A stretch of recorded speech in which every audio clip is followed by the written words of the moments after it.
الحمد لله نحمده ونستعينه ونستغفره ونؤمن به ونتوكل عليه ونعوذ بالله من شرور أنفسنا ومن سيئات أعمالنا من يهده الله فلا مضل له ومن يضلله فلا هادي له ونشهد أن لا إله إلا الله وحده لا شريك له ونشهد أن سيدنا وحبيبنا ومولانا محمدا عبده ورسوله صلى الله تبارك وتعالى عليه وعلى آله وأصحابه أجمعين وبارك وسلم تسليما كثيرا أما بعد فأعوذ بالله من الشيطان الرجيم بسم الله الرحمن الرحيم هنالك دعا زكريا ربه قال رب هب لي من لدنك ذرية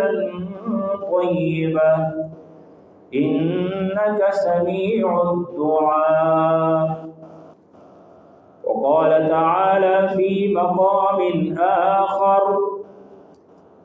ولله الأسماء الحسنى فادعوه بها وذروا الذين يلحدون في أسمائه سيجزون ما كانوا يعملون وقال النبي صلى الله عليه وسلم إن الدعاء ينفع مما نزل ومما لم ينزل فعليكم عباد الله بالدعاء وقال رسول الله صلى الله عليه وسلم ما من مسلم يدعو بدعوة ليس فيها إثم